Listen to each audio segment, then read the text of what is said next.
बच्चों 11th class के लिए आज मेरा दूसरा वीडियो। आपने 2 प्रश्न कल हल किए थे। आज मैं आपको 3 प्रश्न हल करा रहा हूँ।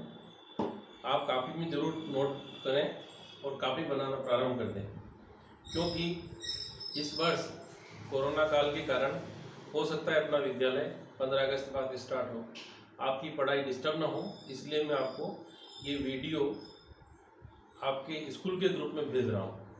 यदि आपको समझ में नहीं आए तो मेरे मोबाइल नंबर आपको कल भी लिखाए थे, एक बार फिर 9993129022 पर आप व्हाट्सएप करके मुझे प्रश्न पूछ सकते हैं। आज का जो अगला प्रश्न है अपना वो है, कल मैंने बताया था मात्रक किसे कहते हैं। तो मात्रक के लिए मैंने आपको डेफिनेशन बताई थी, भौतिक राशि के मापन के लिए प्रयुक्त मानक को मात्रक कहते हैं। जैसे अपने लंबाई है, लंबाई को नापना तो लंबाई को नापने के लिए कहेगा उपयोग किया था मीटर का। ऐसे द्रव्यमान है तो द्रव्यमान को नापने के लिए कहेगा किलोग्राम का। समय है, समय को नापने के लिए सेकंड का उपयोग किया था। तो ऐसे अलग अलग भौतिक राशियों के मात्रक भी कैसे होते हैं, अलग अलग होते हैं। अब अगला प्रश्न इंपॉर्टेंट है, मात्रक की विशेषताएं लिखो। मात्रक की विशेषताएं लिखो। तो कौन कौन सी विशेषताएं आप देखें तो आंसर क्वेश्चन हो गया अपना, इसका आंसर मात्रक की निम्नलिखित विशेषताएं हैं। मात्रक की निम्नलिखित विशेषताएं हैं।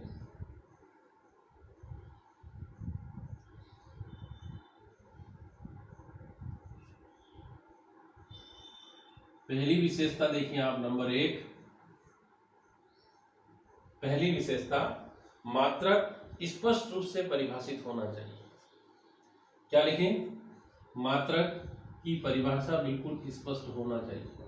मात्रक स्पष्ट रूप से परिभाषित होना चाहिए।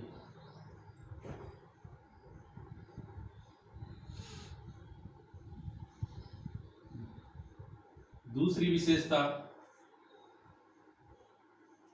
मात्रक उचित आकार का होना चाहिए। ऐसा नहीं हो कि जैसे अपन सोना लेने जाए तो अपन को बहुत बड़ा बाट लाना पड़े, या चने तोलने जाए तो अपन को बहुत छोटे से बाट में तोलना। उसका आकार एकदम से कैसा होना चाहिए, उचित होना चाहिए। तो दूसरी विशेषता, मात्रक का आकार उचित होना चाहिए।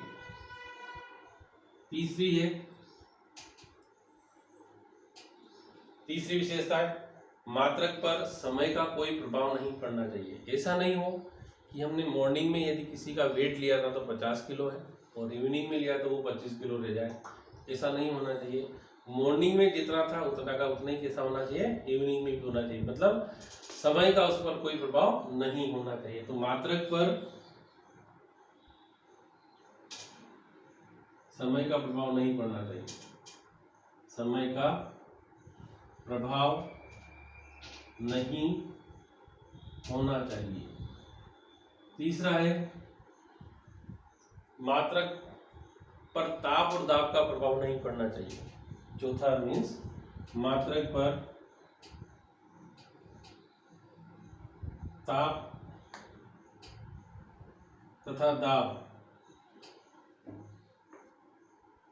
का प्रभाव नहीं होना चाहिए। ठीक है।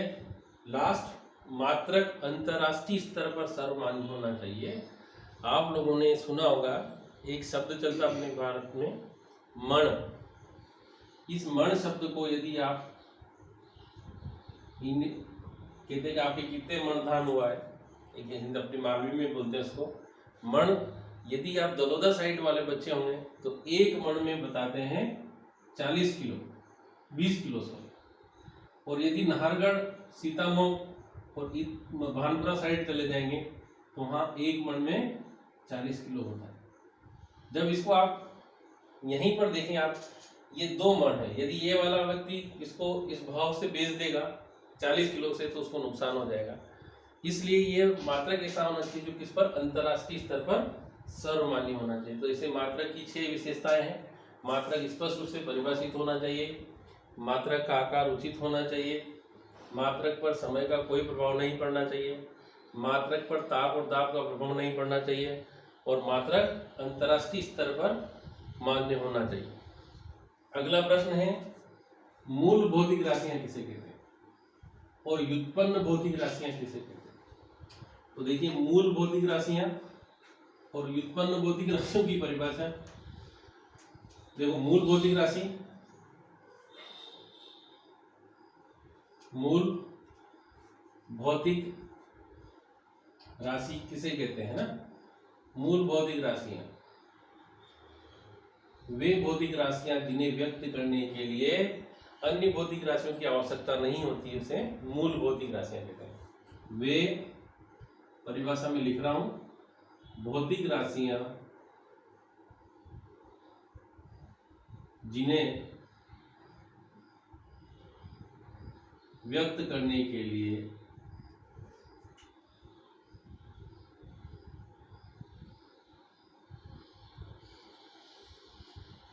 अन्य भौतिक राशि की आवश्यकता नहीं होती है, भौतिक राशि की आवश्यकता नहीं होती है, नहीं होती है, मूल भौतिक राशि कहलाती है, भौतिक राशि कहलाती है।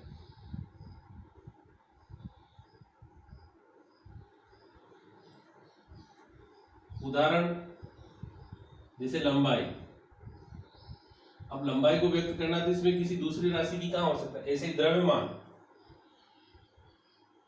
ऐसे समय, विद्युत धारा, तो ये सारी भौतिक राशियां कौन सी भौतिक राशियां हैं? मूल भौतिक राशि, ठीक है ना? तो वे भौतिक राशियां जिन्हें व्यक्त करने के लिए अन्य भौतिक राशि की आवश्यकता नहीं होती है, उन्हें कौन सी राशि कहते हैं? मूल भौतिक राशि। दूसरा है व्युत्पन्न भौतिक राशि, भौतिक राशि। अब इसको देखिए आप, व्युत्पन्न भौतिक राशि किसे? वे भौतिक राशियां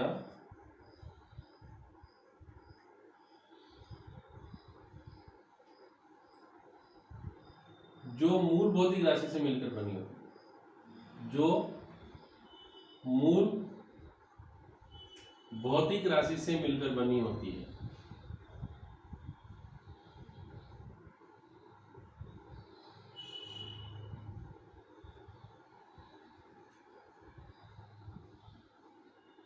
कौन सी राशि कहलाती है? व्युत्पन्न भौतिक राशि कहलाती है।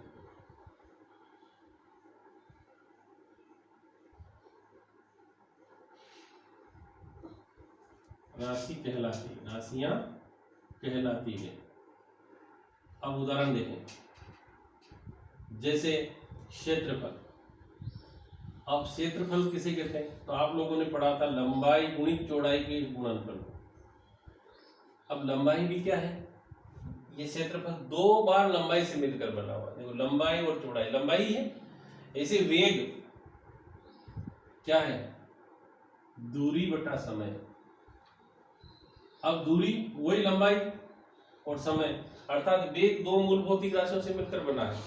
ऐसे ही कहें अपन आयतन, आयतन की बात करेंगे तो लंबाई गुणित चौड़ाई गुणित ऊंचाई, अर्थात इसमें लंबाई को 3 बार इंक्लूड करेंगे तब आयतन। तो आयतन कौन सी राशि है?